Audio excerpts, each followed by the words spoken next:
What if I told you there's a dinosaur deck that abuses blink, cheats out big creatures, and snowballs out of control with the discover mechanic? Forget about Gishath. This is the real king of dinosaurs. Welcome to Jurassic Park.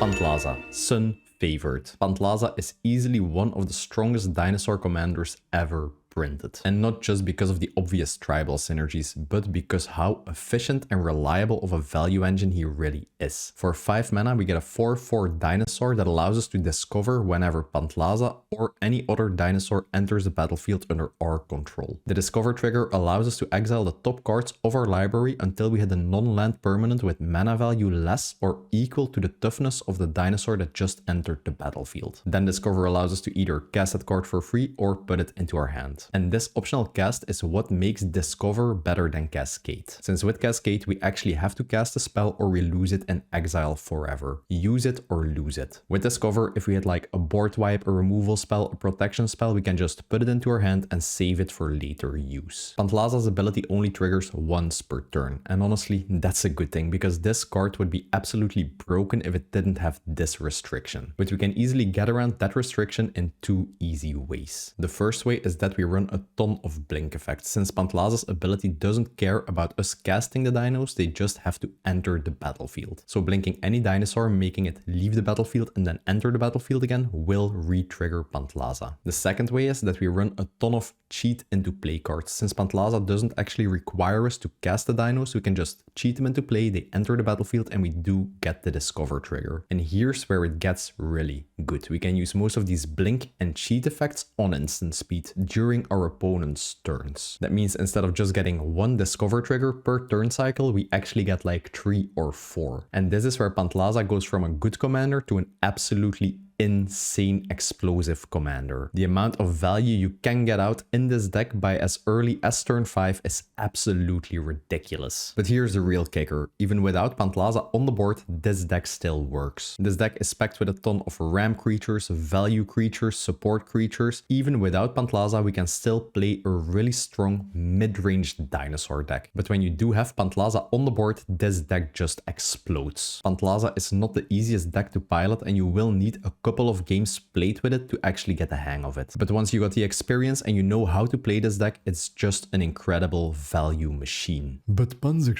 what about Gishath? Isn't he better than Pantlaza? Look, I've played Gishath and it's an absolute blast whenever it works. Vigilance, trample, haste, and whenever he connects you get to smack a ton of dinosaurs from your deck straight onto the battlefield. Gishath is basically the ultimate casino commander, and that does have some downsides. First up, you actually have to connect in combat. If your Gishath gets removed before he deals damage, or someone plays a fog effect, or he just gets chum blocked, you get absolutely nothing. Secondly, Gishath is extremely predictable. Everyone at the table knows what's coming whenever you have enough mana to cast Gishath, so they can actually prepare for this and set up some answers. Pantlaza is way more flexible. The value starts from the moment it hits the battlefield. You don't have to deal combat damage and you don't have to overcommit one huge attacker to actually get a reward. Pantlaza allows you to get a ton of value every single turn without even having to swing once with any of your creatures. Obviously, we do run Gishath in the 99 of this deck, and honestly, that's where he belongs and not in the command zone. So let's settle this age-old debate once and for all. Pantlaza is the better dinosaur commander, period. Now that we established how strong Pantlaza is as a commander, let's dive into the deck and see how it actually works. For this video, I decided to go all in. There are no budget restrictions. As always, I don't include any infinite combos in my decks, but for this deck, I decided to play a couple of game changers and a couple of tutors to really push this deck to its limit. As per usual, I will be going over every single card in the deck and explaining why I decided to include it. This video is divided up in 6 categories: the dinosaurs, acceleration, protection and interaction, support and utility, card advantage and tutors, and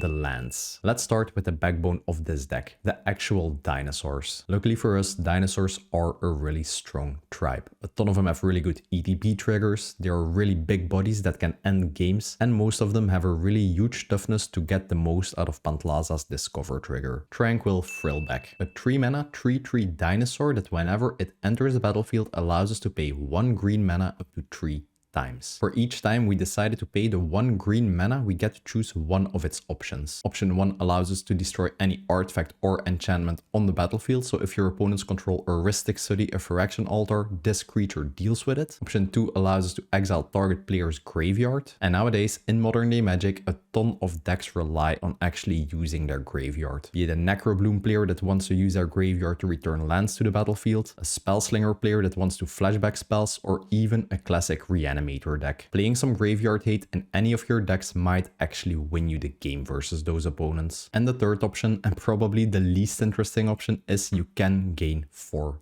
life. You probably won't be using this option that much, but if you are under a ton of pressure, you can just pay the 1 mana, gain 4 life, and you can stabilize from there. Fun fact, when you discover into this card with Pantlaza, you still get the option to pay for any of its modes, since it is an ETB trigger. This is a small little dinosaur with some very versatile options. Topiary Stomper, a 3 mana 4/4 dinosaur with vigilance. Whenever this creature enters the battlefield, we get to search our library for 1 basic land and put it onto the battlefield tapped, basically allowing us to ramp our mana and filter 1 basic land out of our deck. As mentioned in the intro, we do play a ton of cards that actually allow us to blink our creatures. Whenever we blink this creature, it will re-enter again, give us a discover trigger with Pantlaza, and allow us to get 1 more basic land. This dinosaur does have a downside that it can't attack or block unless we control 7 or more lands. In this deck, we do play a ton of mana acceleration, and you will get to 7 lands really fast. Runic Armosaur, a 3 mana 2/5 dinosaur creature, and probably one of my favorite dinos in the entire deck. The fact that we get 5 toughness on just a 3 mana creature means this card is just fantastic combined with Pantlaza. Since whenever this creature enters the battlefield and Pantlaza's discover trigger is based on the toughness of a creature, we will get a huge discover 5 trigger, allowing us to cast any spell with mana cost 5 or less for free. And what I love most about this card is its passive ability. Whenever an opponent activates an activated ability of a land or a creature that's not a mana ability, we get to draw a card. In my particular playgroup, there are a ton of players who rely on activated abilities of their lands and creatures, and this card has drawn me up to 10 cards in 1 single turn cycle. Someone activates Karenko, we get to draw a card. Someone activates their Cabal Coffers, we get to draw a card. Someone is activating their Kessig Wolfrun to give a creature trample and a huge power boost, we get to draw a card. The amount of cards that this little dinosaur will draw you over the course of a game is absolutely insane. Hunting Velociraptor, a 3 mana 3/2 first strike dinosaur creature.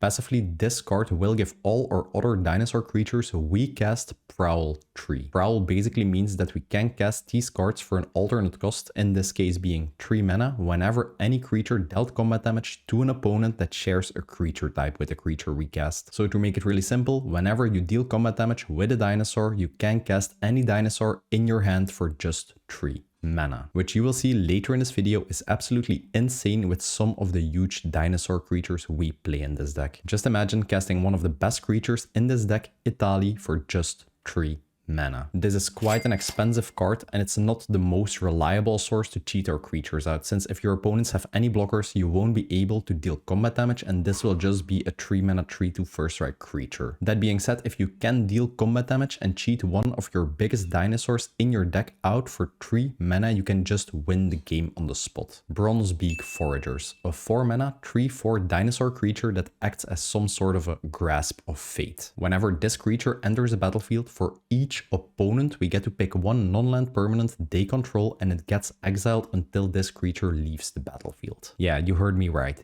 Each opponent. So it doesn't just exile 1 non-land permanent, it actually exiles 3 of them if your opponents are still all in the game. Later in the game, if this is on the battlefield and you use it to exile some small creatures early in the game, you can play one of the blink effects we play in this deck. It will leave the battlefield, opponents will get their non-land permanents back, it will re-enter, and you are able to exile some new non-land permanents. So you can basically just reuse it to take out the threats you don't like on the board at that given time. For 1 white mana and X, we can activate activate this creature's ability to put one of the exiled cards back into the opponent's graveyard. X is equal to the mana cost of the exiled spell with this card, and then we also gain X life. To this day, I have never used this ability, but I suppose if someone is about to remove this creature to get their non-land permanent back, you can just pay the mana cost, put it into their graveyard, and they won't get their permanent back. Or if someone is about to swing lethal damage at you, I suppose you can use this effect to gain some life and stay in the game. Fantastic removal attached to a dinosaur body. Curious Altisaur, a 4 mana 2/5 vigilance reach dinosaur. Once again, this creature having 5 toughness is really relevant for Pantlaza's ability, since it will give us a discover 5 trigger whenever it enters the battlefield. And passively, whenever one of our dinosaurs deals combat damage to a player, we get to draw a card per dinosaur that dealt damage. Obviously, in this deck, we will be playing a ton of huge dinosaurs and we will be swinging with them at all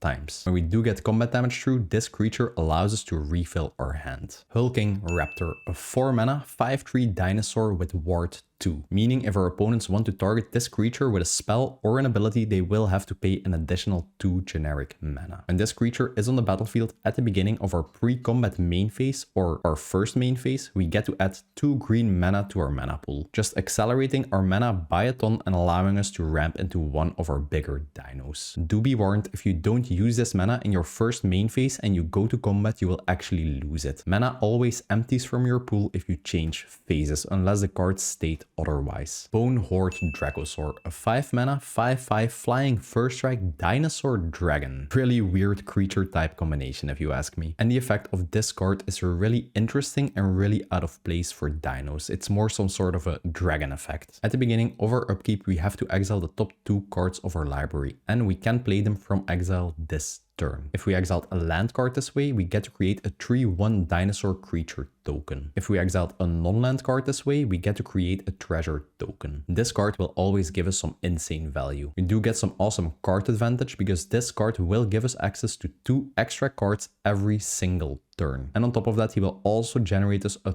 ton of value by either giving us 2 dinosaur tokens, 2 treasure tokens, or 1 of each. When you do get dinosaur tokens of this card, you don't actually have to trigger Pantlaza's discover ability, since Pantlaza's discover ability is a May ability, so you don't have to do it. Otherwise, when these tokens would enter the battlefield, you would get a discover 1 trigger, which is honestly not that great. Palani's Hatcher, a 5 mana 5/3 dinosaur creature that will give all other dinosaurs we control haste. In this deck, we can really explode our board with Pantlaza and cheat a ton of dinos into play, but without haste, our opponents will have 1 turn cycle to react to whatever we did, to play some removals, some board wipes. When you actually have this creature on the battlefield, everything will have haste. You will be able to swing with your huge dinosaurs and take your opponents out of the game. If that was the only ability on this card, honestly, I'd still include it in the deck, but it even has more abilities. Whenever this dino enters the battlefield, we get to create 2 0/1 dinosaur egg tokens. Then at the beginning of combat on our turn, we can sacrifice 1 egg token. If we do, we get to create a 3/3 dinosaur creature token. This token will enter the battlefield, and if you can't play any other dinos, you can use it to trigger Pantlaza's discover 3 ability. And these little 3/3 dinosaur tokens just add to our board, growing our board presence and our army of dinosaurs. As mentioned before, we do run a ton of blink effects in the deck. Whenever this creature leaves and re-enters, we get new eggs, which we can then turn into new dinosaurs. Talking about haste, Regisaur Alpha, a 5 mana 4/4 creature that, like the previous card, will give all other dinosaur creatures haste. And whenever this card enters the battlefield, we get to create a 3/3 trample dinosaur token, which thanks to the haste we can instantly swing with. This card is basically the same as the previous card, but without the step of turning these eggs into dinos. We just get the dino instantly. Another fantastic haste enabler and another awesome creature to blink, because every time we do so, we will get a new 3/3 dinosaur token. Scion of Calamity, a 5 mana 5/5 dinosaur with Myriad. Myriad means whenever we attack with this creature, we get to create a token copy of this creature that's attacking each other opponent that the original is not attacking. So if you swing this creature at opponent 1, you will get a copy attacking opponent 2 and a copy attacking opponent 3. At the end of combat, we do have to exile the tokens created by Myriad. These Myriad tokens do count as entering the battlefield and they do give you a Pantlaza trigger. If having one 5/5 dinosaur creature swinging at one of your opponents isn't enough, this creature is really up your alley, because when you swing with it, you will get a total of 15 power swinging. And it doesn't even stop there. When it does deal combat damage, we get to destroy one artifact or enchantment that the defending player controls. And the copies generated by Myriad will also have this ability. So a huge creature body that they will have to block, and if they don't, it will even destroy some of their key artifacts and enchantments. A fantastic creature, especially if you can give it haste and instantly swing with 3 copies of this. Swooping Pteranodon, a 5 mana 3/3 flying haste dinosaur body. Whenever this creature or any other dinosaur with flying enters the battlefield under our control, we get to pick one creature our opponent's control and we get control of it until the end of turn. That creature gets untapped and it gains haste until the end of turn, so we're actually able to swing with one of our opponent's creatures at our opponents. At the beginning of the next end step, so just before we have to give this creature back, that creature will take 3 damage. So if the creature has 3 toughness, we can just steal with it, swing with it, and then it gets removed. This card is just a fantastic way to either steal your opponent's biggest creatures and actually swing with it, or to steal some small value creatures, use them for your own benefit, and then they get destroyed by taking 3 damage. In this deck, we only play one other dinosaur that has flying, being Bonehorde Dracosaur, a card we talked about earlier. Whenever the Dracosaur enters the battlefield and you have the Pteranodon on the battlefield, you actually get another Pteranodon trigger, just resulting in some insane value. But it doesn't stop there. We do run some mysterious cards you will see later in the support section that can give all our dinosaur creatures flying when they enter the battlefield. Yeah, stay tuned for that, because the synergy is absolutely crazy. Wrathful Raptors, a 5 mana 5/5 trample dinosaur with a really good passive effect. Whenever any dinosaur we control is dealt damage, we get to deal that much damage to any target that isn't a dinosaur. This ability honestly has a really weird wording, but it means you can target planeswalkers, any creature that's not a dinosaur, and any player that doesn't identify as a dinosaur, I suppose. This card will make combat really awkward for your opponents, because whenever they block one of your dinos, you will be able to ping a huge amount of damage to any of their creatures or to their face. We do run a really insane 2-card interaction in this deck with this card, being Blasphemous Act. This sorcery spell will deal 13 damage to every creature on the board. Let's say you control a Wrathful Raptors and 6 other dinosaurs. Then you cast a Blasphemous Act. A total of 7 dinosaurs will be dealt 13 damage. So you will be able to ping 13 damage 7 times to any player, totaling in a total of 91 damage, which is an absolutely insane number. And the more dinos you control, the more damage you get to do, and the less mana Blasphemous Act will actually cost. This is a really fun interaction that will just win you the game on the spot. No opponent will ever see this interaction coming. Dinosaurs on a Spaceship. It's a 6 mana 7/7 Vigilance Trample dinosaur that will also give all or other dinosaurs +1/1 Vigilance and Trample. This is basically some sort of a dinosaur lord that will buff all other dinosaurs we control. It will give them Vigilance, meaning we don't have to tap them to actually attack with them, so we always have some blockers left to defend ourselves. And it doesn't matter if you control a 20/20 dinosaur to swing with if your opponent can block it with a 1/1 squirrel token. The Trample will make sure you will be able to run over any blockers your opponents have, and your dinosaurs won't be able to get chum blocked by some small little creature tokens. This card also has the suspend mechanic, meaning you can suspend it from your hand for 5 mana. It will then be suspended in exile with 4 time counters on it. Every time it is your upkeep, you get to remove 1 time counter from this card. When all counters are removed, it will enter the battlefield for free. And whenever you remove a time counter from this creature, you get to create a 2/2 dinosaur creature token with flying and haste, which is a really good way to just grow your dino army and get even more dinosaurs on the board. Also, also, if you discover into this card with a Pantlaza trigger, you can't actually suspend it. You can only suspend cards from your hand. But just having a 7/7 Vigilance Trample body that will buff all your other dinos is more than enough to play this card in the deck. You can basically just ignore the suspend mechanic on this card because in my experience, you will never ever be using it in this deck.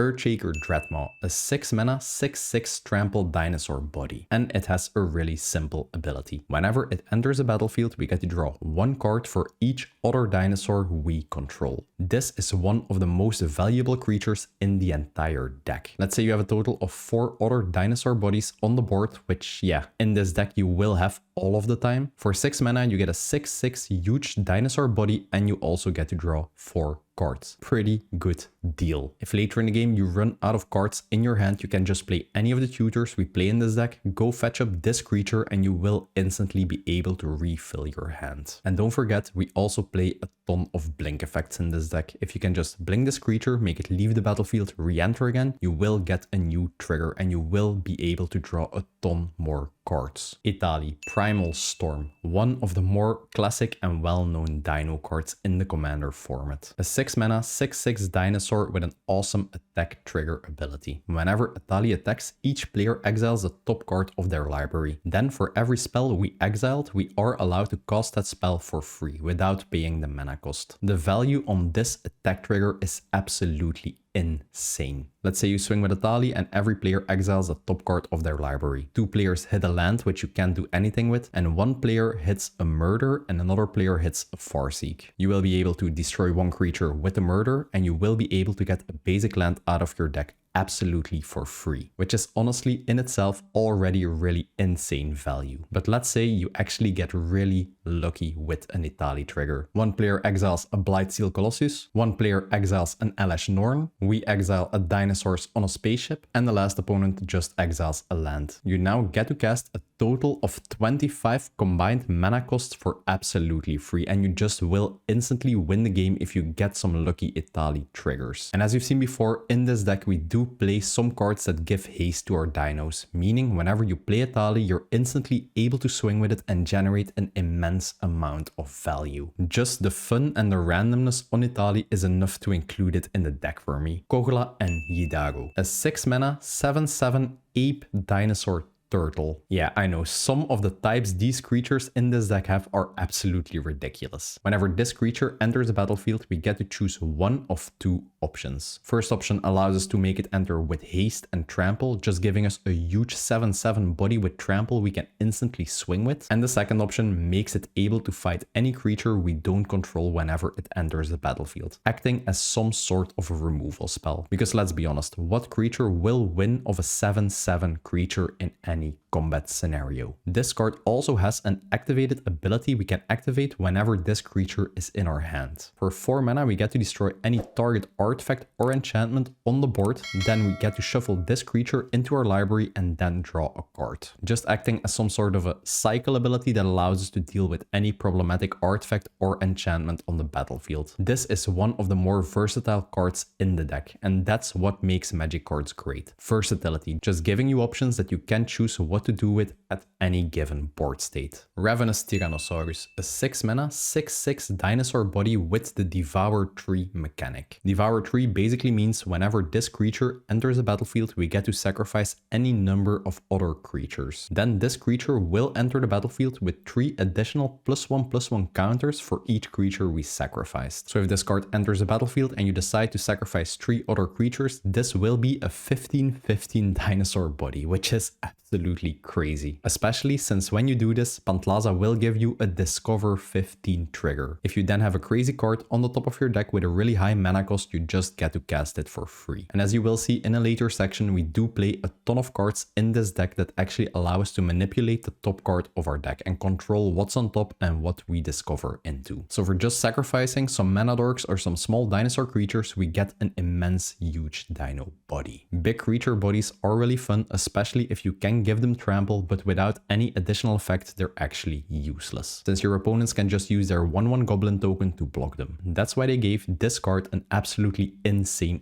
attack trigger. Whenever this creature attacks, it deals damage equal to its power to up to one other creature. This card basically reads, whenever you attack with this creature, remove another creature from the board, because its power will just be that high that you can basically destroy any other creature on the board. And any excess damage that is dealt by this ability will be dealt to that creature's controller. Yeah, let's say you get this creature to 15 power, you swing with it, you ping 15 damage to a 1/1 squirrel token. The squirrel token will then be removed so your opponents can't even block with it anymore, and then that creature token's controller will also take a whopping 14 damage. And then they will take a 15 power hit from this creature. Absolutely insane effect. Any game that I've played this, I was always amazed by how strong this card really is. Regal Behemoth, a 6 mana 5/5 trampled dinosaur. When Regal Behemoth enters the battlefield, we become the Monarch. The Monarch token basically is a token we get, and at the beginning of our end step, we are allowed to draw a card. If any player deals combat damage to the Monarch, they will become the Monarch instead. So if an opponent swings at you after you created this emblem, they will get the emblem and they will get the benefit of drawing cards in their end step. So you actually have to set up some like protection to protect opponents from becoming the Monarch. Being the Monarch is a nice little benefit, and more card draw is always welcome. But card draw is not the reason why we play this card. We play this card for its second ability. As long as we are the Monarch, whenever we tap any land for mana, we get to add an additional one of the mana produced to our mana pool instead. This means whenever you drop this creature or you discover into this creature, all your lands will now produce double the mana. Which honestly, even if you're only the Monarch for one turn, is a really big benefit. Being a dinosaur deck is fun and all, but it does require a ton of mana, and this card just fixes that. And if your opponents do attack you and they become the Monarch, you can just swing with your trample dinos, get the Monarch emblem back, and in your second main phase you will have double the mana production. And the double mana production is only for us anyways. Your opponents just get the Monarch emblem but not the mana effect on this card. Trumpeting Carnosaur, a 6 mana 7/6 dinosaur creature with trample. Whenever this creature enters the battlefield, we get to discover 5. If you then also have Pantlaza on the battlefield, you will get 2 triggers. First, you will get the Discover 5 trigger of this card, and then you will get another Discover 6 trigger because of Pantlaza and this card entering the battlefield. Discovering twice in one turn will just absolutely explode your board. Every time I play this creature with Pantlaza on the field, the tempo swing is just insane, and usually I can start setting up a win from there. A huge dino body with a Discover ability alone would be enough to include this card in the deck, but it even has an activated ability we can use when this card is in our hand. For 3 mana and discarding this card from our hand, we can deal 3 damage to target creature or planeswalker, basically functioning as some sort of a lightning bolt for 3 mana. It's not the best deal you can get, discarding a card, paying 3 mana just to deal 3 damage, but if a Krenko player is about to make 7 million goblins and you really need to remove it or you just lose the game, you can use this effect. Just an extra added option on a card that's already really good in this deck. Italy,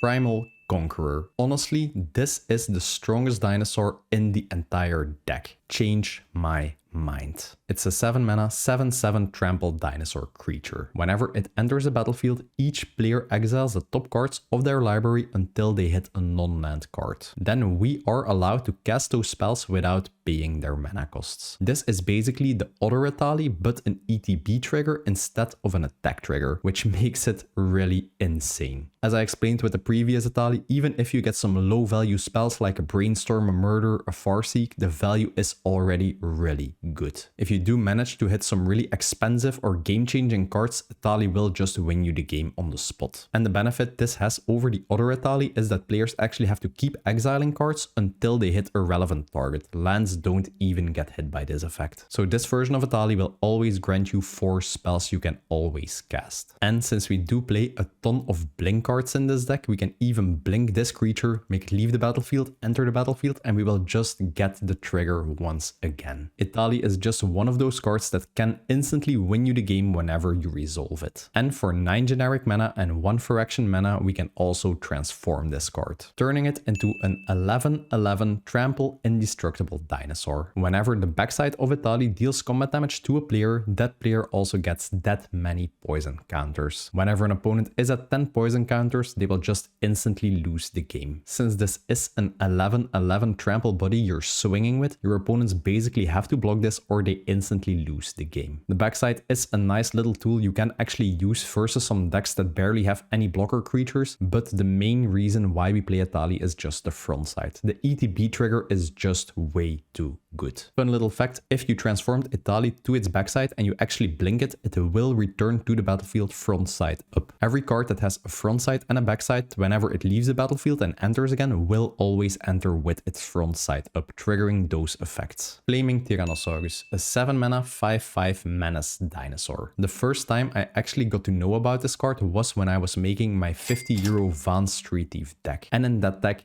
this card is absolutely broken. But in a Pantlaza deck, which is a dino deck and gives it even more synergies, it's even more crazy. I just really love this card and it really can take over games all by itself. Whenever we cast a card from anywhere other than our hand, this creature will get a +1/+1 counter, so it will grow its body, and it also deals 3 damage to any target, giving us a free lightning bolt spell. When we discover into a card with Pantlaza, we actually cast it from exile and it will trigger Flaming Tyrannosaurus, allowing you to ping 3 damage to an opponent if you'd like, or using the lightning bolt effect to just remove any creature you don't like from the board. If that was the only ability on this creature, I'd actually still play it, but it even has a second ability that can absolutely win you games. Whenever this creature dies, it deals damage equal to its power to each opponent. Yeah, we have a huge dinosaur body that keeps on growing whenever we discover, and if your opponents are able to deal with this absolute powerhouse of a creature, it will just take a huge chunk out of their life totals. Your opponents really can't win in this situation, or they leave this card on the battlefield, generating you some insane value, or they do decide to remove it and they will lose a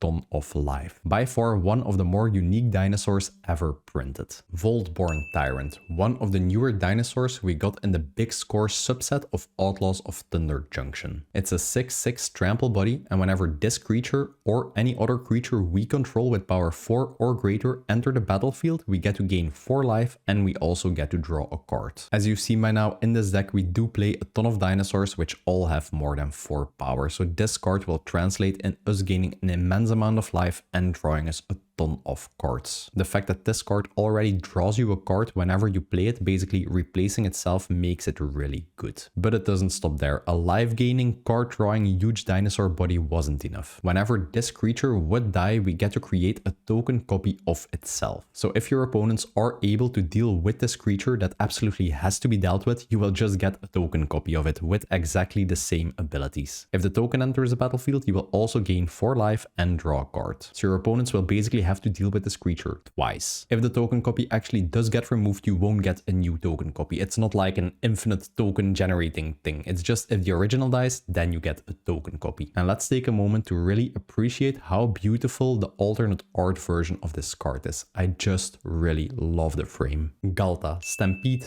Tyrant. It's an 8 mana 12/12 dinosaur body, making it the biggest dinosaur we play in the deck. And its ability is honestly really simple. Whenever Galta enters the battlefield, you can just drop any creature card from your hand onto the battlefield. If you do have a dinosaur creature that grants haste and you have a ton of dinosaurs in your hand, just play a Galta, swarm the board and just swing with everything, and I can guarantee you it will win you the game. Galta does have a huge mana cost of 8 mana, but as you will see later in this video, we do play a ton of ways to actually cheat it into play. When we cheat it into play, it will enter the battlefield and we will get the trigger, allowing us to dump all the dinos from our hand onto the board. Usually when you resolve this card and you can only get like 3 additional dinos in play, you will just basically win the game from there. Gishath Sun's Avatar, the dinosaur everyone was waiting for. It's a classic dino that every Magic player knows, and usually this card is used as a commander for any sort of dinosaur deck. As I explained in the intro, I really think Pantlaza is a ton better in the command zone, and Gishath is the way to go in the 99 of a Pantlaza deck. It's an 8 mana 7/6 Vigilance Trample Haste dinosaur creature, and this dude has one of the strongest combat damage trigger abilities ever printed. When Gishath deals combat damage to any of our opponents, we get to reveal that many cards from the top of our library. Then we can put any dinosaur we revealed directly into play without paying any mana costs. Since Gishath has haste and he has trample, he will always generate you a ton of value the turn he comes down, allowing you to look at the top cards of your deck and cheat all the dinos directly into play. Most of our dinosaurs have really powerful ETB triggers, which will then also instantly trigger. I really don't know what more I should say about Gishath. It's a huge body, it has some really good keywords, it will generate you value immediately, and it will just swing the tempo of the game instantly whenever you resolve this. Apex Altisaur, a whopping 9 mana 10/10 dinosaur body. Whenever this dinosaur enters a battlefield, it fights up to one creature we don't control, basically acting as some sort of a removal spell. Because let's be honest, a 10/10 creature body will be enough to deal with almost any creature. On top of that, it also has the enrage mechanic, meaning whenever it takes damage, this ability will trigger. And the enrage trigger is exactly the same as its ETB trigger. It will just fight another creature you don't control. Since whenever this creature will fight another creature, the other creature will actually deal damage back to it and will trigger its enrage mechanic. This means whenever Apex Altisaur enters the battlefield, you can just keep fighting creatures because you will keep getting triggers and you will be able to keep fighting until it took 10 damage and it actually dies. In most games where I played this creature, it actually translated into me being able to like pinpoint remove everyone's commander whenever I cast this. It enters the battlefield, you fight the Kerenko, you fight the Sephiroth, you fight the Cloud, and everyone's commander is just removed. If the commanders don't have a total of 10 power, Apex Altisaur will just stay on the battlefield and you will be able to use its effect again whenever it takes damage. We do play some awesome interactions with this card, which I will explain in a later section in the video. Galta, Primal Hunger, a 12 mana 12/12 dinosaur trample creature. Dinosaur bodies don't get any bigger than this. Even for a 12/12 trample creature, 12 mana is just way too much of a cost. That's why Galta has a cost reduction ability. Galta's cost is actually reduced by X generic mana equal to the total power of creatures we control. Usually when you just have Pantlaza and 2 other small dinosaur creatures on the battlefield, you can cast this 12/12 trample dinosaur for just 2 green mana. Yeah, sounds a lot better than actually casting it for 12 mana, right? Whenever you have Pantlaza on the battlefield and Galta actually enters, you get to discover 12. If you then are able to manipulate the top cards of your library and put like a Gishath on top, you get to cast a Gishath for absolutely free, which is just absolutely insane value, because for 2 green mana, you get a 12/12 trample dinosaur plus a Gishath on the battlefield. And the last card in this section is Zakama, Primal Calamity. It's a 9 mana 9/9 Elder Dinosaur with Vigilance, Reach, and Trample. Whenever Zakama enters a battlefield, it untaps all lands we control. So essentially, if you hardcast this by tapping 9 lands, it enters and you instantly get to untap them, just enabling you to reuse all the mana you use for this card. Luckily, in this deck, we do have ways to trigger this ability for free. We can just cheat out this card by discovering into it with Pantlaza, enabling us to untap all our lands. Whenever this creature is on the battlefield, we can just blink it, also enabling us to untap our lands. And we do play a ton of other ways to actually cheat it into play. We will get a huge body and we will get to untap all our lands. The amount of mana this dude will give you whenever he enters a battlefield is really, really insane, since we will always be controlling a ton of lands because we play a ton of ramp cards. Now Panzer, what do we do with the mana whenever we control Zakama? You can just use it to cast some additional dinosaurs, or Zakama also has 3 fantastic activated abilities that cost 3 mana each. For 3 mana you get to cast a lightning bolt, dealing 3 damage to any target. For 3 mana you get to destroy any target artifact or enchantment on the board, so you can just start blowing up people's mana rocks, some of their value artifacts, some of their heuristic studies. Or the last ability will allow you to gain 3 life for 3 mana. If you are under a ton of pressure, just use this ability a couple of times and you can start stabilizing from there. Zakama is both one of the most versatile dinos in the deck because of its activated abilities, and it also has one of the most crazy and explosive ETB abilities in the entire deck. Before we continue the video, I actually want to address something, because there's a question I've been getting more than anything else lately. Panzer, why don't you blink your eyes in your videos? And the answer is, I do. You just don't see it. The raw footage for these videos is somewhere between 3 to 4 hours long. I don't know if you've noticed, but to keep a good flow in the video, I actually use a lot of jump cuts. So all those jump cuts is actually where I do things like drinking, blinking, and stumbling over my words. Fanatic of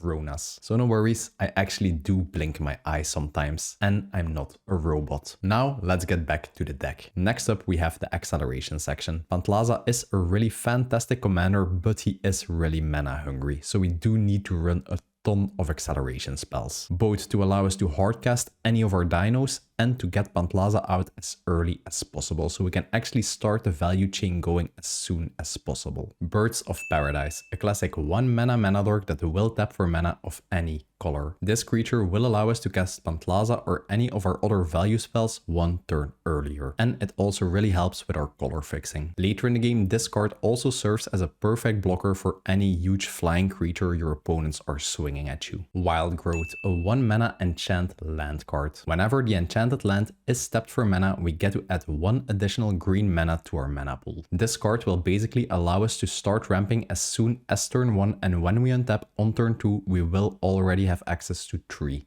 mana. And we can enchant any type of land with this. It doesn't even have to be a basic land. Sol Ring. Obviously, we did include it in the deck because it allows us to cast Pantlaza as soon as turn 3. All our huge dinos do have a ton of generic mana in their mana cost, and Sol Ring will always help by paying for 2 of that mana. One of the most explosive mana rocks you can play in any deck. Arcane Signet, a really simple 2 mana rock that will tap for mana in any of our colors. Really helps with acceleration and with color fixing. Bugenhagen, Wise Elder. This is one of the newest additions to the deck from the Final Fantasy set. It's a 1/3 legendary creature with reach, and we can tap Bugenhagen to add 1 mana of any color to our mana pool, serving as a mana dork that can produce mana of any color. At the beginning of our upkeep, if we do control a creature with power 7 or greater, we do get to draw a card. As you've seen by now, a ton of our huge dinosaur creatures in the deck actually have more than 7 power, so Bugenhagen will be a really valuable mana dork that will draw us a ton of cards essentially for doing what we already want to do. Play big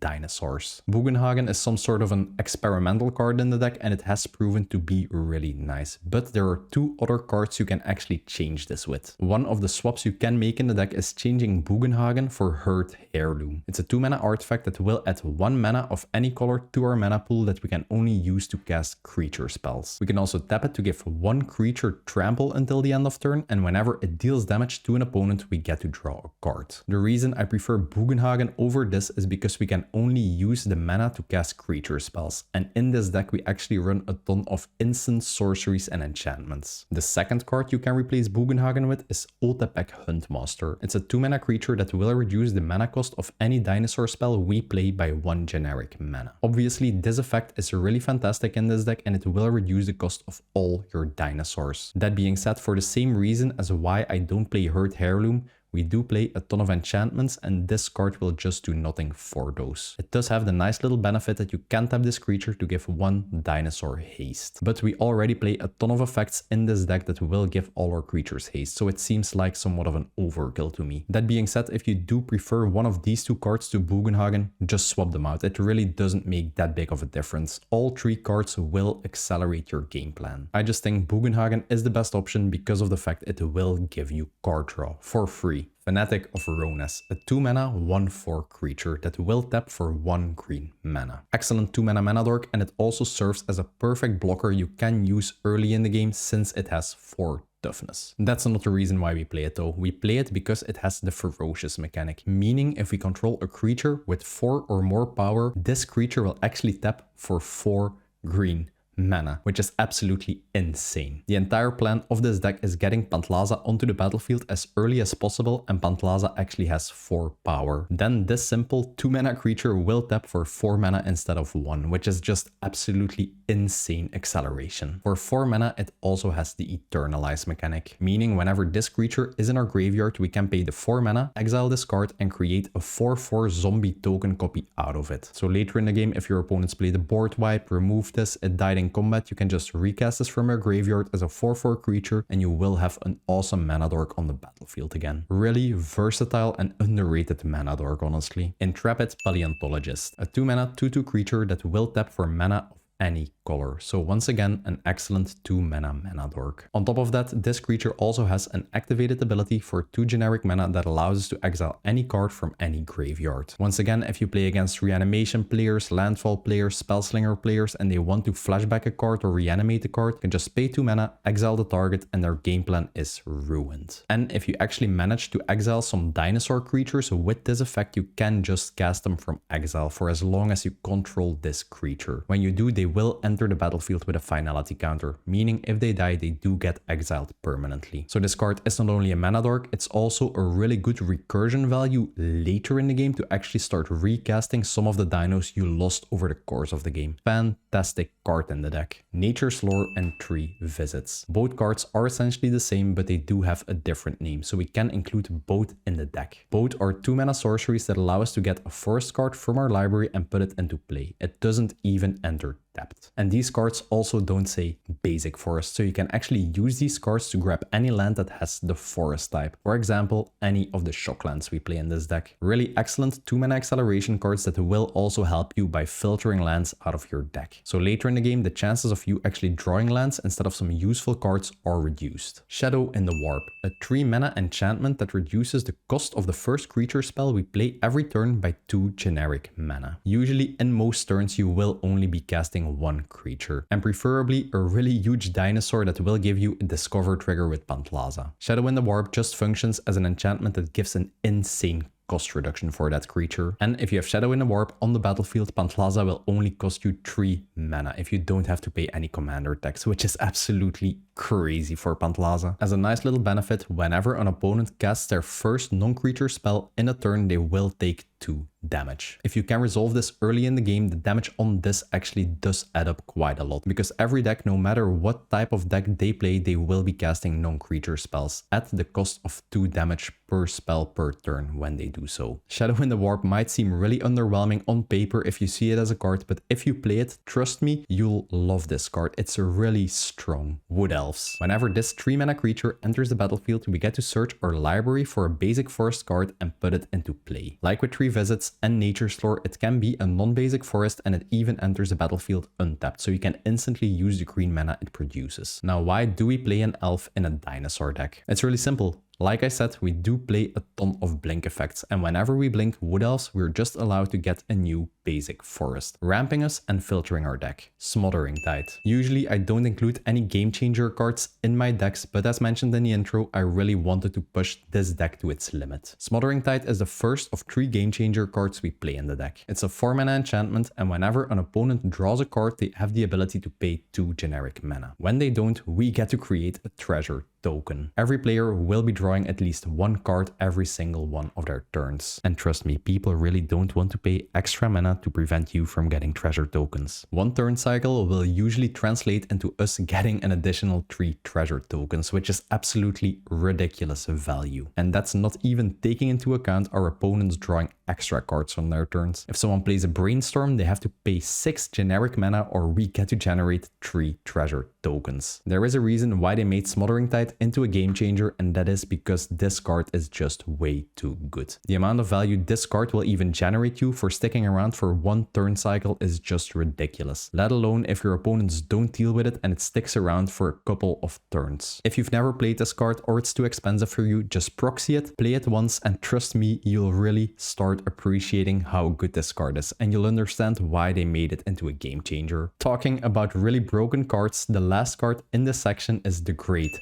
Henge. In my opinion, this is one of the most broken cards ever printed, and I'm really surprised they didn't make this one into a game changer. It's a 9 mana legendary artifact, but its cost is reduced by X generic mana equal to the greatest power amongst creatures we control. In this deck, we will always be controlling a ton of huge creatures, and if you have a simple creature with like 5 power on the battlefield, which is really easy to do in this deck, the cost of this spell will be reduced to 4 mana. If you have some even bigger creatures, you can cast this fantastic artifact for only 2 green mana, and that's where the value gets absolutely insane. You can tap this artifact to add 2 green mana to your mana pool, and you will also gain 2 life, functioning as some sort of a really expensive mana rock. But the best part about this card is the passive ability. Whenever a non-token creature enters the battlefield under our control, we get to put a +1/+1 counter on it, and we get to draw a card. So all our dinosaurs will enter with additional power and toughness, also resulting in a bigger Pantlaza trigger. And whenever we play a dinosaur, we actually get to draw a card, which is absolutely ridiculous in this deck. If you play a dino with Pantlaza on the field, you will draw a card from playing the dino. You then will discover into a dino, and that will draw you an additional card. Yeah, I don't know what to say. This is one of the most broken cards ever printed in my opinion, and honestly, it was a design mistake, since the chances of us getting an actual artifact that's better than this one or like this big. Next up, we have the protection and interaction section. Pantlaza allows us to swarm our board with some really powerful dino creatures, but if we have no way to protect them from removal or board wipes, they're essentially useless. In this section, we got the tools to protect our board and generate even more value. And obviously, we also do play some interaction spells to actually deal with any creatures or permanents on the board that threaten our game plan. Ephemerate, a 1 mana instant speed spell that allows us to blink a creature, meaning it leaves the battlefield and then it instantly enters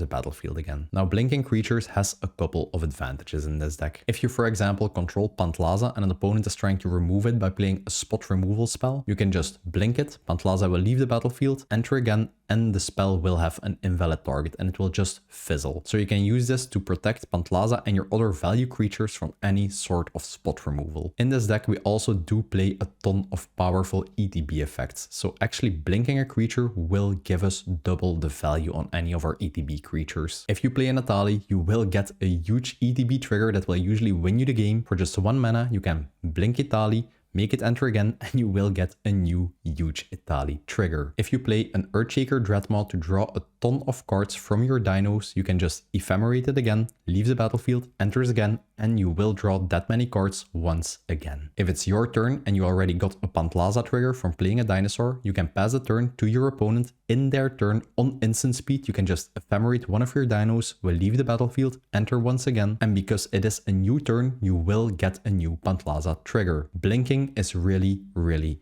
good in this deck, and we do play a ton more blink cards you will see later in this section. Ephemerate also has the rebound mechanic, meaning whenever we cast it, we get to exile the card after it resolved, and then at the beginning of our next upkeep, we get to cast it again for free, basically allowing us to blink a creature when we cast it and blink a creature at the beginning of our next upkeep. The value this card gives for just 1 mana on instant speed is absolutely bananas. One more thing I'd like to mention about Ephemerate is that we also have the option to play Cloud Shift, which is basically the same spell blinking a creature for 1 mana on instant speed. I couldn't fit it in the deck, so I don't play it, but you can totally include it in the deck if you'd like to play more blink cards. That being said, Ephemerate is the better card in my opinion, just simply because of the rebound mechanic. Double the value. Swords to Plowshares, a 1 mana removal spell that allows you to exile any creature on the battlefield on instant speed. If you play a deck that includes white, you should play this card. It's one of the most efficient spells ever printed in Magic. Play your removal, people. Parting Gust.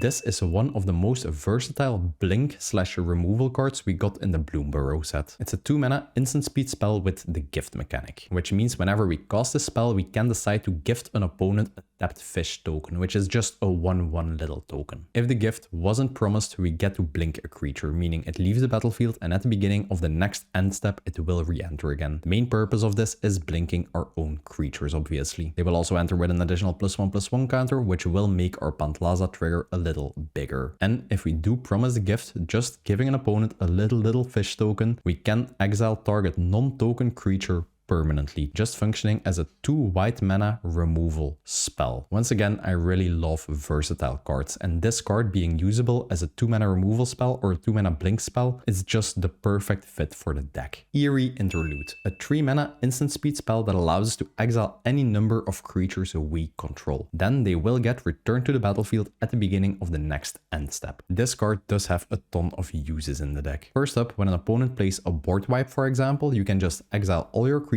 the board wipe will resolve. At the end of the turn, your creatures will return and no harm will be done by the board wipe. Secondly, if you do have a ton of powerful ETB creatures on the battlefield, you can just pick them with this card, they will leave and enter again, and you will get new ETB triggers. Be it Atali, Earthshaker Dreadmaw, or even Pantlaza to get a new Discover trigger. And the third function of this card in the deck is because it is on instant speed, we can actually use it during an opponent's turn. So you can discover both of Pantlaza in your own turn, and then you can cast this in an opponent's turn, just blinking a dino, it will re-enter again, and we will get a new Pantlaza trigger, bypassing the once per turn mechanic. Flawless Maneuver, a 3 mana instant speed spell that will give all your creatures indestructible until the end of turn. A perfect card you can cast whenever an opponent opponent is playing a spot removal spell at one of your value creatures, or whenever an opponent is trying to resolve a board wipe to reset the board. And the best part about this card, whenever you control your commander, when you cast a spell, you can actually cast it without paying its mana cost. In this deck, we will be controlling Pantlaza 95% of the time, since it is such a core value piece in this deck. And Flawless Maneuver is just a perfect way to protect your board and Pantlaza. Honestly, all the cards that cost 0 mana whenever you control your commander are absolutely broken in my opinion and should be banned in the format. That being said, this card is just way too good not to play. I also have one card you can replace Flawless Maneuver with if you want to run even more blink effects in the deck, being Ghostway. For 3 mana, this instant speed spell will exile all creatures you control and they will return to the battlefield at the beginning of the next end step, functioning in the same way as Eerie Interlude but just for all your creatures this time. Another fantastic way to dodge removal, board wipes, and to re-trigger all ETB effects. That being said, I really prefer Flawless Maneuver in this deck. The fact that we can cast it without paying its mana cost is just way too good. Starfall Invocation, another card from the Bloomburrow set with the gift mechanic. For 5 mana, this sorcery speed spell will act as a board wipe, just destroying all creatures. We do play a creature-based deck ourselves, but in some cases, some opponents will just overwhelm us on the board and we just have to reset to stay in the game. So we do have to play some board wipes. This card also gives us the option to gift a card to an opponent, meaning whenever we cast this, we can let an opponent draw a card and we will get an additional benefit on this. When we gift, this card will wipe the board and then we get to return one of the destroyed creatures from our graveyard to the battlefield. The entire purpose of this card is resetting the board with Pantlaza on it, actually destroying Pantlaza, then returning it to the battlefield, instantly getting a discover trigger, and we will get a ton of value by doing that, instantly allowing us to cast a spell from the discover trigger and having Pantlaza on the board again. Your opponents will have to start rebuilding from nowhere and we will already have our commander back on the board. Also a really underrated card in my opinion. And the last card in this section is Blasphemous Act. It's a 9 mana sorcery speed spell that will deal 13 damage to each creature on the board, which is usually enough to wipe the board of any creatures on it. And the cost is reduced by 1 generic mana for each creature that's actually on the board. Since in most cases you only do need a board wipe when there's a ton of creatures on the battlefield, this functions as a 1 mana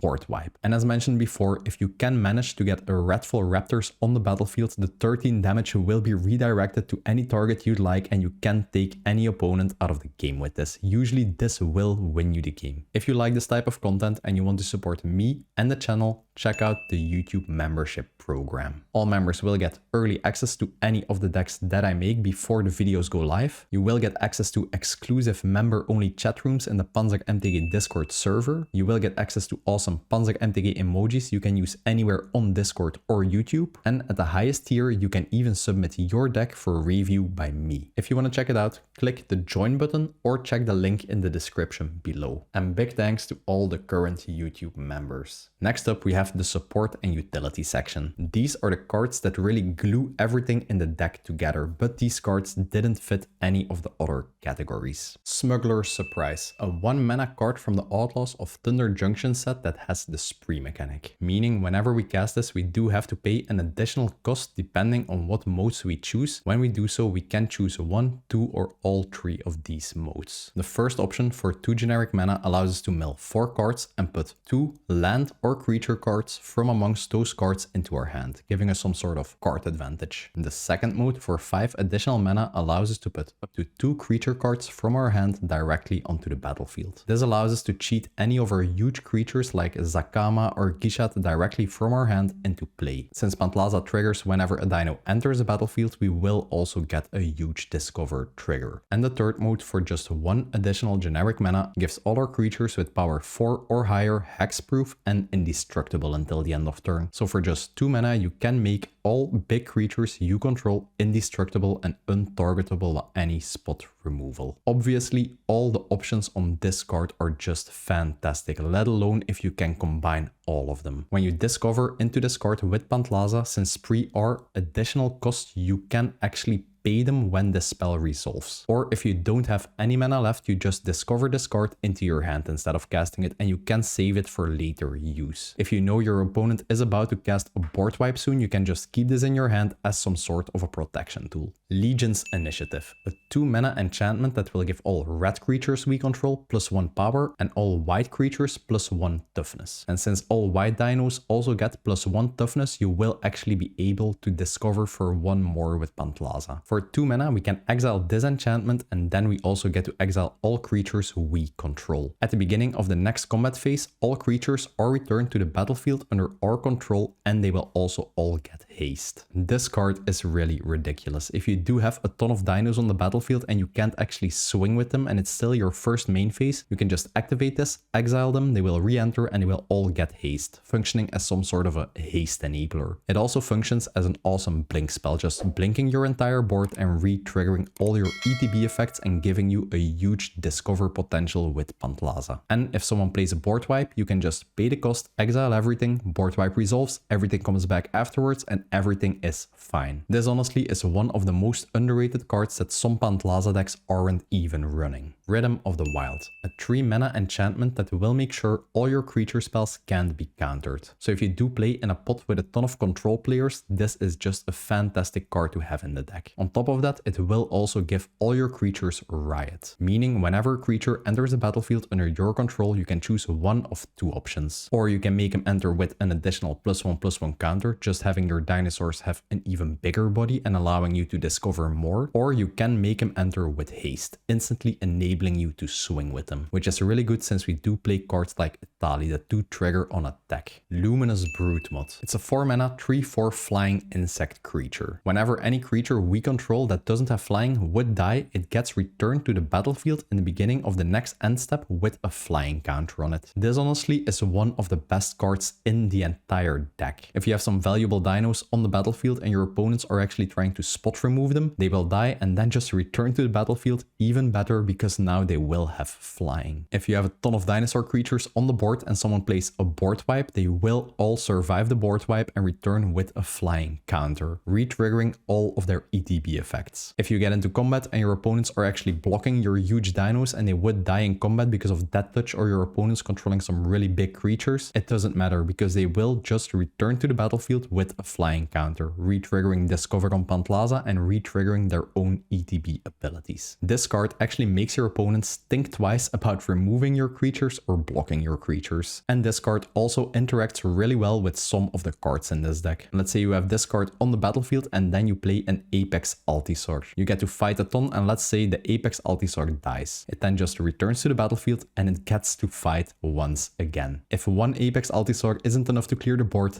2 Apex Altisaurs surely are. And obviously, if you have this insect on the battlefield and we play one of our own board wipes, like a Blasphemous Act, all dinosaur creatures will die and then return with a flying counter, making all our board wipes into one-sided board wipes. If you do decide to build this deck, this card should be one of the first cards you purchase for the deck. Roaming Throne. It's a 4 mana 4/4 artifact creature. Whenever it enters the battlefield, we do have to name a creature type. Yeah, obviously we're going to be naming dinosaurs. Roaming Throne will always be the creature type we named in addition to its other types. If an ability of a creature of the chosen type would trigger, it does trigger an additional time. Roaming Throne basically allows us to double up on any of the triggers we have in the deck. Sadly, Pantlaza doesn't work with this because it really says once per turn. Doesn't matter if you get double the triggers from Roaming Throne. I'll give you some examples of cards that work really well with Roaming Throne. You play a Big Itali, you will get double the ETB triggers, resulting in some insane value. You swing with Small Itali, you will get 2 triggers. You play an Earthshaker Dreadmaw, you will draw double the cards. You play a Zakama, untapping all your lands, you just untap them with the first trigger, tap them in response to that, add the mana to your mana pool, untap them again and add double the mana to your mana pool. You swing with Gishath and you will get to look at double the amount of cards of your deck and put double the amounts of dinosaurs on the battlefield. The value Roaming Throne generates in this deck is absolutely ridiculous. Sneak Attack. Classic 4 mana enchantment with an insane activated ability. For just 1 red mana, we get to put any creature in our hand onto the battlefield. It will gain haste and we have to sacrifice it at the end of our turn. Obviously, since we do play some really huge ETB and combat trigger creatures, Sneak Attack already generates an insane amount of value. Just imagine dropping a Gishath for only 1 mana and getting the absolutely brutal combat damage trigger. The fact that Gishath does have to be sacrificed at the end of turn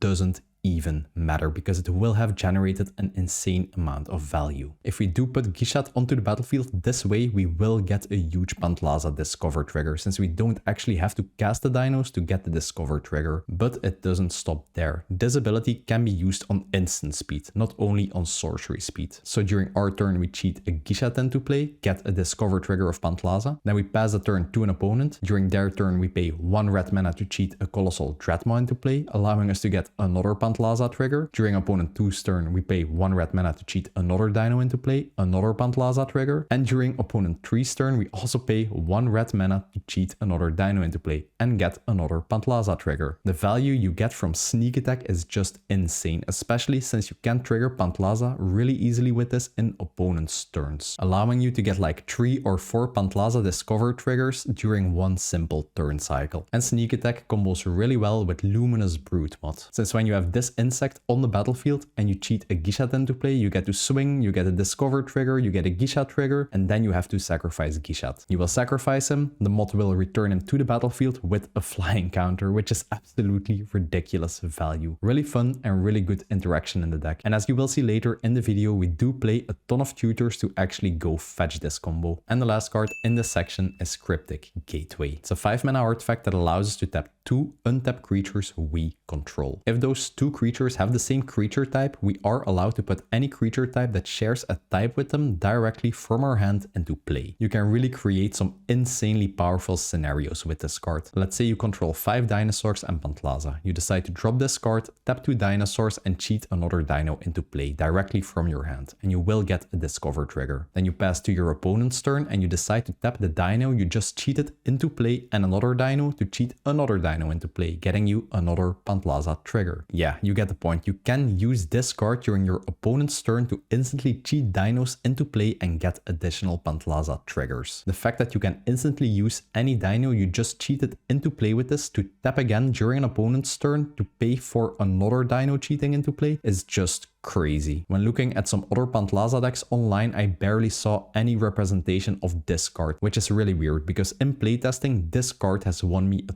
ton of games. Next up, we have the card advantage and tutor section. As I mentioned before, I really wanted to push this deck to its limit, so I decided to play a ton of tutors in this deck. And obviously, we can't cast dinos from our hand to trigger Pantlaza with if our hand is empty, so we do run some card advantage options in this deck. Enlightened Tutor and Worldly Tutor. Both cards are 1 mana instant speed tutors, and one of them will get us an artifact or an enchantment, and the other one will fetch us a creature on instant speed. Both tutors put these cards on top of our library. All sort of tutors will always be really good in a Commander 100 card singleton format, since you can just use them to go fetch the card you need at the given board state. You have some huge power on the board and you really want to cast a Great Henge for just 2 mana, just use an Enlightened Tutor and go fetch up the Great Henge. You control a ton of dinos, but you have no cards in your hand, just use a Worldly Tutor to go tutor up an Earthshaker Dreadmaw. You have a Luminous Brute mod on the field, but you don't have Sneak Attack in hand yet. Just use Enlightened Tutor to go tutor up the Sneak Attack. The fact that these cards can be used on instant speed make it really good with Pantlaza. Since you can just play a dinosaur, you will get a Discover trigger. In response to that, you just play one of these tutors, put a card you like on top, and you will be able to cast it for free with the Discover mechanic. And these 2 tutors also are 2 game changer cards, making our deck have a total of 3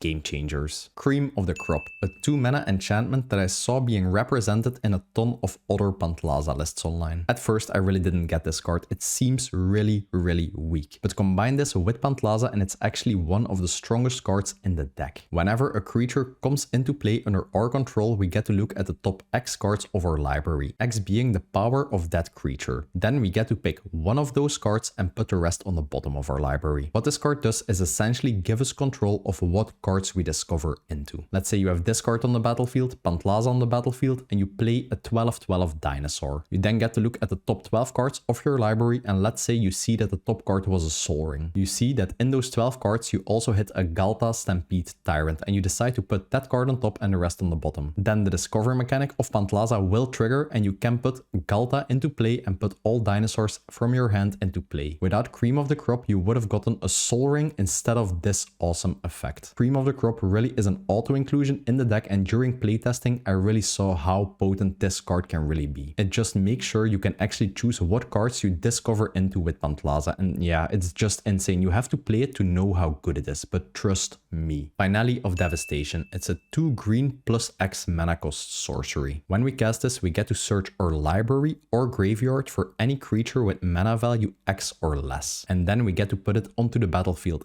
instantly. If X was 10 or more when we cast the spell, all our creatures will also get plus XX and haste until the end of turn, turning this into a perfect game finisher card for the deck. It's a tutor card that allows us to tutor up any dinosaur we need at the time from our library directly to the battlefield, and if we do have a ton of mana, it's just a finisher card, just boosting the power of our entire board to ridiculous amounts and giving everything haste. And if later in the game one of your key dinosaurs you need is in your graveyard, you can actually use this card to recur it to the battlefield. One of the best tutors ever printed in my opinion. I did find 2 other cards that you can replace this card with if you don't like it or you just prefer the other cards. The first being Invasion of Ikoria. It's essentially also a 2 mana plus X green mana tutor that allows you to tutor your library for any non-human creature, functioning somewhat in the same way as Finale of Devastation, minus the awesome game finishing effect. It will enter the battlefield as a battle with 8 toughness, so this card enters the battlefield for an opponent and they actually have to defend it. When you swing at the battle and you deal 8 damage to it, it transforms into a creature under your control, which coincidentally is a dinosaur. On top of being an 8/8 reach body, it has a really potent effect. Each non-human creature we control may assign combat damage as though it wasn't blocked. Meaning if we swing with a 20/20 creature at an opponent, we can actually decide to make the 20 damage go to an opponent's face instead of the blocking creature, essentially turning our board somewhat unblockable. It's a really potent option in this deck, but honestly I really don't want to be swinging at a battle, and I really prefer the game ending effect that Finale of Devastation has. And the other option you can consider is a new card from Tarkir Dragonstorm, Nature's Rhythm. Once again, for 2 green mana and X, you can tutor your deck for any card that has X or less mana value, put it onto the battlefield. Pretty straightforward, but it also has the Harmonize mechanic, meaning when this card is in your graveyard, you can pay 4 green mana and tap any untapped creature you control. The amount of mana you have to pay for X is then reduced by that creature's power. Since we do play huge dinosaur bodies in this creature, this basically is a sort of free tutor that will get you a big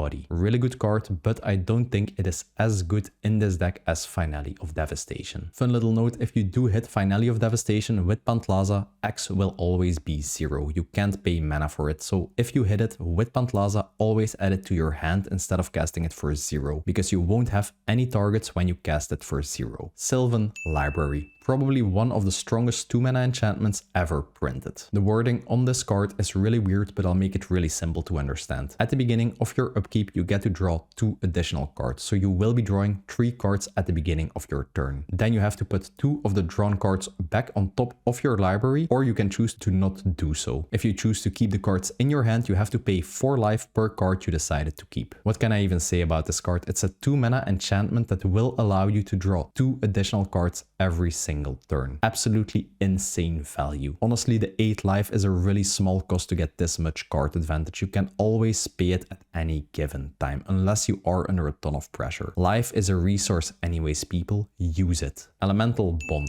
A simple 3 mana enchantment that will draw you a card whenever a creature with 3 or more power enters a battlefield under our control. If you have Pantlaza on the battlefield, you play a dinosaur with more than 3 power, it will enter, you will draw a card, you will get a Pantlaza trigger. If it is another dinosaur with 3 power, you will get to draw another card. This simple enchantment basically sets up some sort of value loop that will keep your hand filled throughout the entire game, because you will always be playing a ton of creatures. And the 3 power really is irrelevant in this deck. Besides from our mana dorks, every creature in this deck has 3 or more power. An alternative for this card you can play is Tribute to the World 3. Same effect, if something enters with 3 or more power, you get to draw a card. If something enters with lower power, instead you get to put 2 +1/+1 counters on it. This might be relevant for your mana dorks or some of the small dinosaur tokens you create, but the 3 mana pips in the mana cost really prevented me from including this card in the deck. We are a 3-color deck and we can guarantee to be able to cast this card on turn 3 because we won't have access to 3 green mana. And that's the reason why I prefer playing Elemental Bond. Garruk's Uprising. This is basically the previous card but better. For 3 mana we get an enchantment that passively will give all our creatures trample, which in a deck that plays really huge dinosaurs is really relevant to actually win games with. Whenever this card enters a battlefield and we control a creature with power 4 or greater, we get to draw a card. So basically this card will replace itself unless we cast it really early before we control any creatures. If this is on the battlefield and a creature with power 4 or more enters a battlefield under our control, we also get to draw a card, setting up the same value loop I just talked about with the previous card. The value you get on this enchantment for just 3 mana is pretty bananas. And the last card in this section is Savage Order. It's a 4 mana sorcery speed spell, and whenever we cast this, we do have to sacrifice a creature with 4 or more power in addition to the other costs. When we do, we get to search our library for any dinosaur creature and then put it onto the battlefield directly. So we can cheat out a really big creature, get a really big Pantlaza trigger, and just get the specific creature we need at the time. Since we will control a high power creature most of the time, we will be able to meet the 4 power requirement for the sacrifice. And worst case, we can also sacrifice Pantlaza himself. The dinosaur that we just tutored up will also gain indestructible until the end of the turn. And this sets up for some really fun interactions with some cards. Mainly Apex Altisarch. You can just go get this creature, make it indestructible, and it can just keep fighting, dealing 10 damage to every creature on the board, and this will result in a one-sided board wipe for each creature with less than 10 toughness, which is honestly a pretty fun interaction. I did manage to pull off this combo a couple of times when playing my opponents, and they were always amazed by how awesome this interaction is. And finally, we have the lands. Since we do play a 3-color mana base and we want to play a really aggressive deck that can set up some early plays, I decided to go really all out with the mana base. We do play a ton of utility lands, so I will start by going over those. Arena of Glory. This land taps for 1 red mana and it will enter untapped if we control a mountain. For 1 mana and tapping it, we can exert this land and add 2 red mana to our mana pool. Exert basically means that this land won't untap in our next untap step. If the mana this land generated by exerting it is used on a creature spell, that creature will get haste until the end of turn, functioning as a land that barely has any downsides and we can use to give one of our really huge creatures haste and instantly get a ton of damage in or some attack triggers. Boseiju Who Endures. It's a legendary land that taps for 1 green mana and it doesn't even enter tapped. On top of that, it also has the channel ability. For 2 mana, we get to destroy target artifact, enchantment, or non-basic land an opponent controls, and they then get to search their library for a basic land and put it onto the battlefield. And this ability's cost is even reduced by 1 generic mana for each legendary creature we control. So you will be able to cast this for 1 green mana. This card basically allows us to deal with anything. Aura Shards, Rhystic Studies, Phyrexian Altar, Field of the Dead, Glacial Chasm. Just pay the channel cost, discard Boseiju, and the problem is solved. And since a channel ability is an activated ability, your opponents can't even counterspell this. Eganjo, Seat of the Empire, the white channel land. Similar to the previous card, taps for 1 white mana, is a legendary land, and it doesn't even enter tapped. So there are no downsides to actually playing this land. For 3 mana, we can discard Eganjo to deal 4 damage to target attacking or blocking creature, functioning as some sort of a spot removal spell for small creatures. And once again, like with all the channel lands, the cost of this ability is reduced by 1 for each legendary creature we control. So usually you will be able to cast this for 1 mana. Cavern of Souls. Whenever this land enters a battlefield, we have to choose a creature type. Then when we tap it, we get to add 1 mana of any color to our mana pool, but we can only spend it to cast a creature of the chosen type. When we do so with Cavern of Souls mana, that creature spell also can't be countered. This land does 2 things. Prevents our dinosaurs from being countered, and it helps a ton with the color fixing in this deck, since it does tap for all 3 of our colors if we do cast a dinosaur. And if you just want to cast an enchantment or an instant speed spell, it also taps for a generic colorless mana, making it perfectly fine to play in the deck. Rising Canopy and Sun-Baked Canyon. 2 of the Horizon lands that will tap for 1 mana of one of 2 colors at the cost of 1 life. Later in the game, if you don't need the lands anymore since you got enough anyways, you can just start sacrificing these to get some card advantage. Yavimaya, Cradle of Growth. This legendary land will turn every land on the battlefield to a forest in addition to its other types, essentially making sure that all your lands can be tapped for green mana, really helping us out a ton with color fixing. Do be warned, if your opponents are in green, their lands will also be forests and you will be helping their color fixing out as well. Sundering Eruption, a 3 mana sorcery speed spell that allows us to destroy any land on the battlefield. Then the owner of that land gets to search their library for a basic land card and put it onto the battlefield tapped. Landfall is going to get really popular, especially thanks to the Edge of Eternity sets that's coming up, revealing a ton of new landfall cards, and this cards just helps you deal with any problematic lands on the battlefield. But that's not the reason why we play it. We mainly play it because of the last little line it says on the text. Creatures without flying can't block this turn. Meaning if you have a really big board of dinosaurs and your opponents don't own any flying creatures, your creatures are essentially unblockable, really setting up for some instant game wins. And if you don't need this effect, you can just play the backside, which is a land that taps for red mana, and at a small cost of 3 life, it even enters untapped. Witch Enchanter, a 4 mana 2/2 creature that whenever it enters a battlefield allows us to destroy any artifact or enchantment on the battlefield. Just another awesome interaction option to deal with any problematic artifacts or enchantments on the battlefield. If you don't need this effect, play the backside, white land, 3 life, it even enters untapped. And the last and the best MDFC land in the deck is Disciple of Realize. It's a 6 mana 3/3 creature with an absolutely insane ETB effect. When it enters the battlefield, we are allowed to sacrifice any other creature we control. When we do so, we get to draw cards and gain life equal to the power of the sacrificed creature. If we do manage to sacrifice a dinosaur to this effect, we will be refilling our hand really fast, drawing us 7, 8, 9, 10 cards. And if we do manage to play some of our blink effects, we just get a new ETB trigger and we can draw even more cards. Just a really fantastic draw spell, and if we don't need it, just play the backside, taps for green mana, and even enters untapped if we pay 3 life. As I mentioned in all my videos, there are no downsides to playing these MDFC lands because they won't enter tapped anyways. And for the normal mana producing lands in this deck, we play 3 fetch lands, 3 shock lands, 3 of the bond lands,